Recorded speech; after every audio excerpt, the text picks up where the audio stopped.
Le journal du mondial de ce mardi, particulièrement pluvieux, quelque peu venteux. Donc nous nous sommes mis à l'abri avec nos deux invités, deux serviteurs fidèles des fonds marins. Claude Chapuis, c'est l'icône de l'apnée, on va en parler.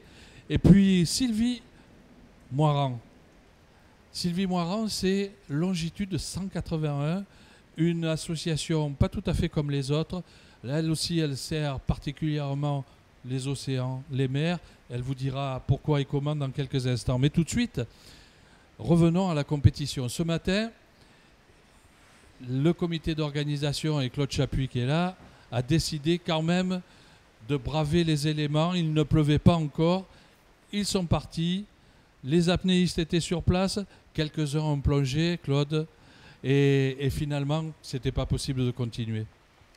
Effectivement, que ce soit la plongée en apnée ou pour tous les sports de plein air, quand on essaye de tenir compte de la sécurité, non seulement des athlètes, mais des organisateurs, du staff, de tous les gens qui concourent à la sécurité, à partir du moment où les conditions commencent à devenir mauvaises, l'équipe de sécurité est quand même mise à mal et donc il faut arrêter.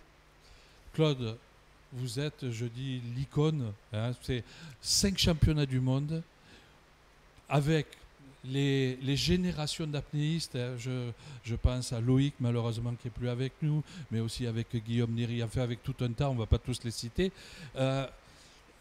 Vous avez déjà rencontré des conditions pareilles? Je ne me souviens pas à l'occasion d'un championnat du monde, c'est vrai. Mais s'il faut parler des entraînements qu'on a vécus pendant des années l'hiver, parce qu'on pensait à l'époque que c'était très bien de s'entraîner tous les jours, voilà, je me souviens des jours de l'an pluvieux et voilà. Donc on a l'habitude de ces conditions, elles sont rares à ce moment de l'année, c'est vrai. Mais je pense qu'elles mettent en difficulté plus les apnéistes étrangers qui viennent de pays chauds que les Méditerranéens comme Morgane, qui ont bien démontré qu'il faut toujours jouer à domicile. Eh oui, et c'est important d'organiser et de concourir chez soi, hein, dans tous Oui, les sports pratiquement. on en a parlé un petit peu. C'est pour ça que pour la première fois, c'était exceptionnel. On a réussi à réunir l'ensemble des athlètes de l'élite française, hommes et femmes. Ils étaient 52 à candidater. Et au-delà des différentes institutions dans le monde qui organisent l'apnée, au moins ici, ils étaient tous présents. Ce qui montre bien que nous sommes au service des athlètes et qu'ils n'appartiennent à personne. Et donc notre seul rôle, nous organisateurs, c'est de leur offrir les conditions d'une pratique bien sécurisée pour qu'ils puissent s'exprimer. Et à juste raison, vous êtes très pointilleux sur la sécurité. Et comment ne pas l'être? C'est vrai qu'à l'origine, il y a plus de 25 ans, il a fallu inventer des règles comme dans d'autres sports, hein, parce qu'il faut bien progresser. C'est les échanges, ce sont les échanges entre les apnéistes, les organisateurs, les entraîneurs, les moniteurs, que les règles se sont construites petit à petit. Mais il y a quelque chose qui est extrêmement important, on en entend souvent parler, ce qu'on appelle le principe de précaution. Quand on ne sait pas où on va, eh ben on essaye d'aller moins loin, d'être sûr de maîtriser cette marche avant d'essayer de monter sur la marche d'après. Vous avez connu plusieurs générations, je le disais. Comment évolue l'apnée? Avec les apnéistes, bien évidemment. De 1988 et un peu avant d'ailleurs, l'époque du Grand Bleu et les années 1990-92, on appelait ça les allumés du Grand Bleu. J'étais dedans, je n'étais pas le seul, je le dis tout de suite, et on avait donc beaucoup de gens qui faisaient un peu n'importe quoi. Et on en a bien pris conscience. Voilà. Donc on a mis en place des stages. On a eu la première génération d'apnéistes, d'abord Loïc Leferme, voilà, avec lequel on a créé un groupe et on a réussi on a découvert que l'apnée ne pouvait pas se pratiquer seule. Si je vais prendre un risque, il me faut des gens pour m'aider et me sécuriser. Voilà. On a eu Pierre Frolat juste derrière, la deuxième génération un petit peu plus engagée sur le plan sportif. Pierre Frolat est un judoka, donc il s'est spécialisé assez rapidement dans l'immersion libre, qui était la discipline de ce matin. Et après, on a vu le jeune Jedi Guillaume Néry arriver. Je ne cite que les principaux, il y en a eu plein entre-temps. Hein. Voilà, où là, on a commencé à avoir des athlètes modernes qui s'entraînent, qui connaissent à 10 secondes près leur temps de plongée. Et aujourd'hui, je vais oser dire presque, Guillaume est un peu vieux maintenant, hein, nous avons la quatrième génération. C'est devenu un artiste. Voilà, il est devenu artiste. Voilà, et c'est bien. et on en parlera tout à l'heure, il y a autre chose derrière l'apnée. Aujourd'hui, dans le monde actuel de l'apnée, comment se comportent les Français? Quelle place ont-ils à l'échelle mondiale, par exemple? Ça fait des années qu'on considère que l'apnée française, on ne va pas faire cocorico, est une référence en matière de travail fourni pour essayer de développer l'apnée. L'organisation internationale qui s'appelle EDA a été créée par les Français pour les apnéistes et elle s'est beaucoup structurée en France. Je pense qu'on a, je le dis en toute humilité, pas mal aidé aussi la Fédération française à progresser. Hein, la tribu des apnéistes français a été un laboratoire d'essai pour aider la Fédération française, et je trouve que c'est une bonne chose, à progresser. Et on espère bien, c'est le but de ce championnat sur le plan sportif, qu'à très court terme, au niveau français et au niveau mondial, l'ensemble des apnéistes seront réunis au sein d'un même règlement et d'une même épreuve pour concourir ensemble. La médaille d'or de Morgan Bourkis, qui a été champion du monde par équipe au début des années 2010 et a été aussi champion du monde individuel. Il arrive au terme de sa carrière, il réussit ici à remporter une nouvelle médaille d'or. C'est symbolique du travail justement à la française? Je pense complètement. Il faut être patient pour être un athlète de haut niveau. Il faut des années pour progresser, maîtriser sa technique, sa tactique, s'entraîner physiologiquement, mais il y a le mental aussi qui est extrêmement important. On l'a vu dans la descente de Morgan. C'était quelque chose de contrôlé. William Trubridge, qui est pourtant sur le papier le meilleur mondial, Alexei Molchanov, qui est aussi un top élite mondial, ils étaient en difficulté. C'est compliqué. Hein. Et de apnéiste, il va passer prof en apnée. C'est tout à fait la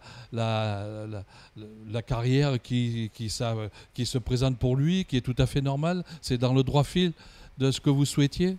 Morgan, il enseigne sa passion, il enseigne très bien. Loïc avait voulu transmettre en faisant beaucoup d'interventions dans beaucoup d'institutions différentes. Guillaume est devenu artiste, Morgan devient enseignant. Ce matin, avant les athlètes, 2 jeunes femmes ont plongé. C'est vous qui l'avez voulu.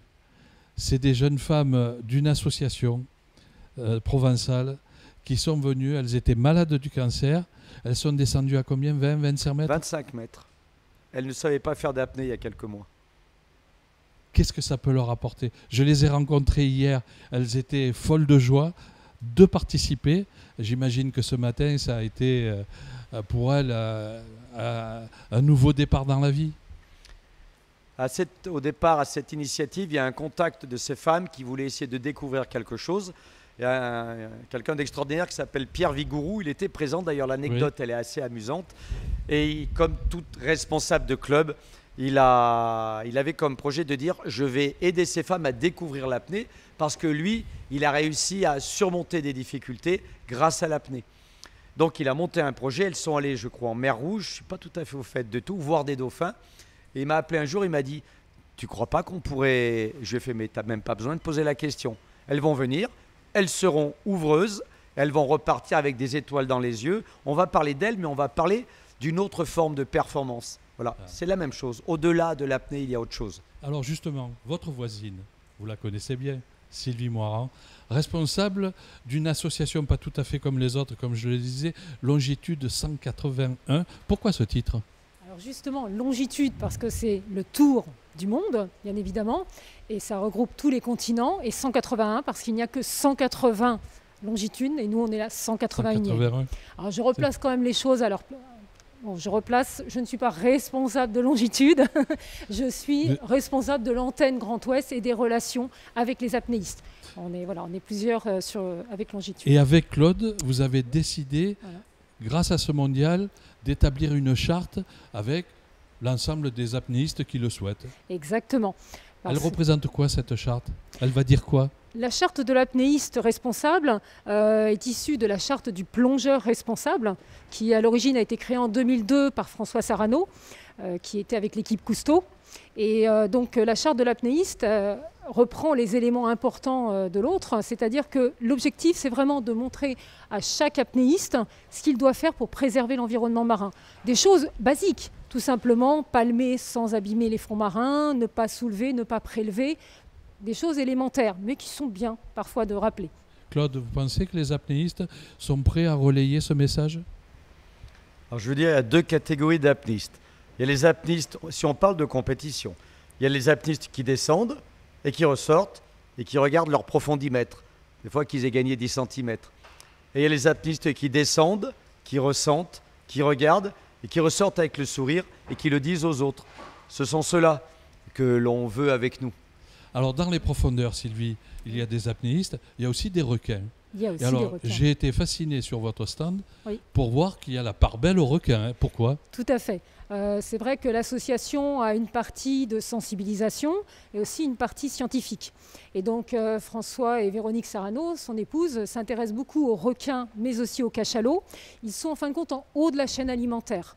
Ils ont souhaité s'intéresser déjà aux requins et aux cachalots parce que d'autres associations ne s'y intéressent pas, Ouais. ça a été une chose, mais aussi parce que pour eux, on a des jeux, justement des animations pour les enfants sur ce sujet. On leur explique que du haut de la chaîne alimentaire jusqu'au phytoplancton, tous les animaux sont importants. Et donc nous, notre choix, c'est de partir du requin parce qu'il y en a beaucoup en voie d'extinction. En Méditerranée, justement, le poster qui est sur le stand montre les requins en voie d'extinction en Méditerranée. Alors il y a le stand qui est très bien illustré. Mm. Vous êtes là jusqu'à la fin de la semaine? Nous sommes là jusqu'à la fin de la semaine, tout à Et fait, alors, prêts à accueillir le Je public. peux vous affirmer que Sylvie est très pédagogue. J'ai un petit peu suivi ses discours. Merci. Et vraiment, je conseille à tout le monde de venir, de passer sur ce stand, notamment le village, il est très agréable, mais le stand est particulièrement enrichissant. Claude, ces initiatives, c'est indispensable aujourd'hui lorsqu'on voit toute la partie pollution, notamment des mondes marins? L'histoire de la défense de la planète, des mers et des océans, de la planète tout court, c'est vraiment un combat collectif. Il faut que chacun s'y mette. Donc on voit bien aujourd'hui qu'il y a une multitude de groupes, de personnes qui s'y mettent. Et c'est quelque chose qui doit être complètement logique. Voilà. Mais parfois, il faut essayer d'aider un peu les autres à comprendre qu'ils doivent nous rejoindre.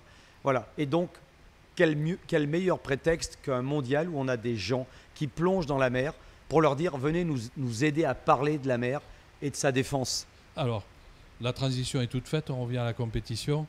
Qu'est-ce qui va se passer demain? En principe, il fait beau. La compétition reprend ses droits? Alors oui, la compétition recommence demain avec le soleil.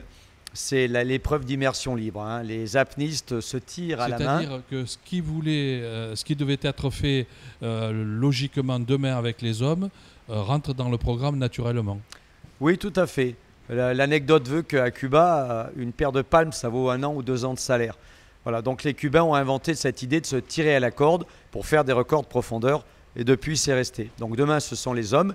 Les Français ne sont pas mauvais, mais je pense qu'ils vont être vraiment très challengés par d'autres personnes quand même. On ne peut pas tout gagner. La question du béotien, c'est plus difficile de descendre en immersion libre ou de descendre avec les palmes en point constant? Les deux disciplines sont proches, hein, mais moi je trouve que c'est quand même plus joli de pousser avec les jambes et de se profiler vers l'avant. Là, on est quand même dans une épreuve de tirer à la corde, qui sur le plan physiologique n'est pas neutre, parce qu'on fait un effort avec les bras et au fond, avec la pression, travailler avec les bras, c'est difficile. Ce qui explique souvent que les athlètes commencent à atteindre des limites physiologiques dans cette épreuve. Bien voilà, les explications de Claude Chapuis, les précisions de Sylvie Moirand. Bien, j'espère que cette émission vous aura un petit peu enrichi, à la fois sur le monde de l'apnée, à la fois sur les mondes marins. Nous vous attendons ici. On se donne rendez-vous aussi demain matin pour la matinale. Et puis demain après-midi, 19h, le journal du mondial. On sera déjà mercredi.